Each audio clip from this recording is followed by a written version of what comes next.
everyone, and today I'm going to tell you about SU-33 because it's not SU-30, I don't have it yet, but I promise that in future I'll have it and I'll do a review about this plane too, because I think it's a good plane and I want to get it. But today we have SU-33, I hope you will like it, you can subscribe and also comment my video, I'll be happy if you'll do it. So I will start. So firstly, Su-33 is a squadron vehicle at USSR Tech 3, 13.0 battle rating and 8th rank. And as I mentioned before, it's squadron vehicle, so in this video I want to tell you about previous ranks vehicles in Tech 3, Soviet Tech 3, because I think I will do also reviews on Su-30SM, MiG-29 and Su-34 I think, and in those videos I think I'll mention about those vehicles. But today I'm gonna focus only on Su-33 and maybe compare to some other planes. So it's a squadron vehicle and we need to get squadron points in order to buy this vehicle. And in good squads where you and your teammates are playing every day or in every couple of days, you can get maximum 20,000 points. But Su-33 requires 500,000 and 80,000 points. And after simple calculations, I can say that we need 87 days to get from 0 to Su-33. And for some people, maybe it's not that big amount of days. But if we consider that these people might have bought some premium accounts, some premium vehicles, and they're just grinding every day, then maybe yes. But for those people who are playing for free in this game, this amount of days might seem okay or even low amount of days. Because without a premium, if you're playing once or twice per week, you will never get at least 7th rank in 3 months. So Su-33 is a good opportunity for people to get top tier Russian Tech 3 airplane without playing this game very much. So anyway, Su-33 can be compared with two other planes, and the first one is Su-27. And in some ways it's correct, but I slightly disagree with this because Su-33 is technically an upgraded version of Su-27 and we have slightly more powerful engines, we have I think 4 more missiles that we can carry and something like this. But what's more interesting is that we can compare Su-33 with Chinese squadron vehicle. And firstly what we can see is that Chinese airplane has automatic missiles.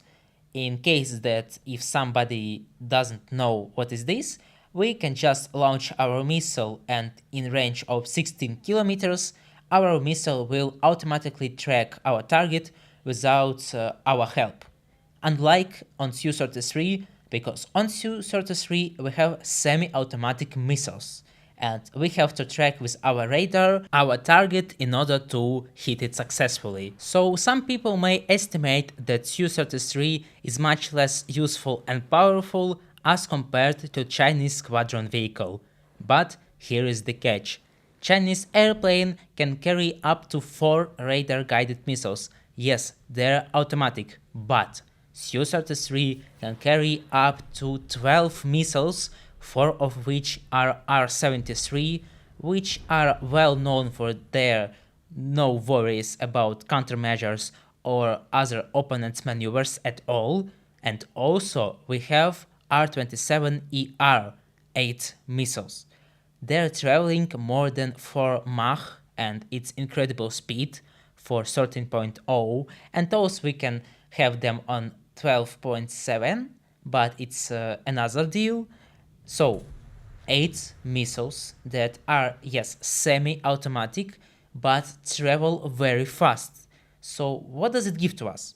It gives us several useful things. Firstly, if you're a good player, you can climb into the sky and in about 10 kilometers of the altitude, you can launch missiles on other planes and even planes like F-14A and for example F-4S Phantom will really struggle to fight you back because your missiles can travel very long range, and also it can travel fast enough to kill them. And in some cases, when you have semi-automatic missile and you kill F-14, which has automatic missile, in some ways you feel satisfied and fulfilled because you know that you outplayed him and you killed him. And maybe sometimes you can even kill more than one, but it depends. Secondly, instead of climbing, you can be as low as possible. So what does it mean? It means that if we are 60 meters or less above the ground, not every single radar guided missile can kill us because it's a dead zone for them.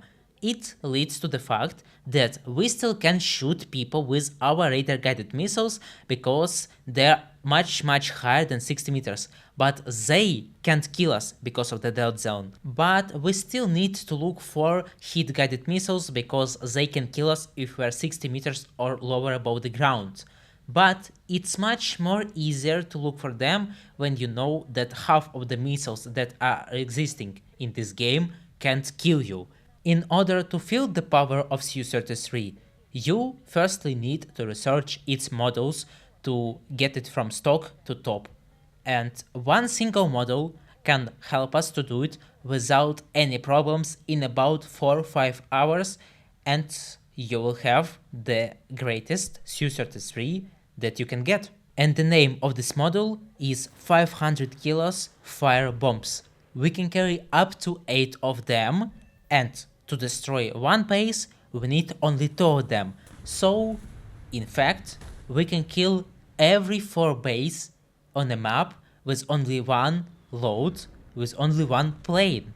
And in theory, yes, we can do it, and practically maybe once in 10 or maybe 15 games, you can do it, because you will find one day or another game where there will be no other base bombers except you.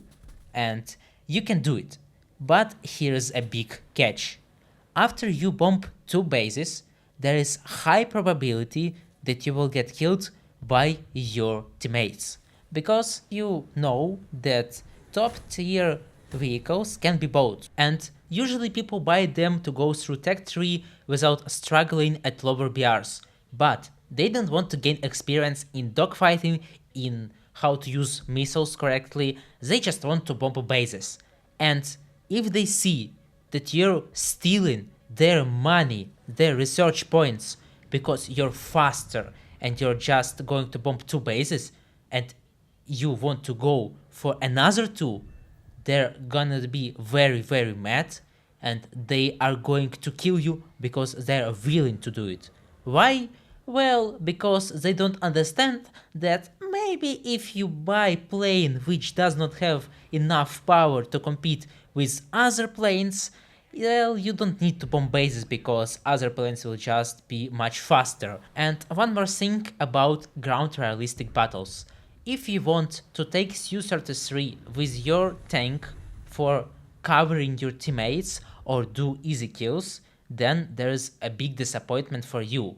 Because if we again compare this plane with Chinese squadron vehicle, it has laser guided bombs. It's still bad, it's not very good, but it's something.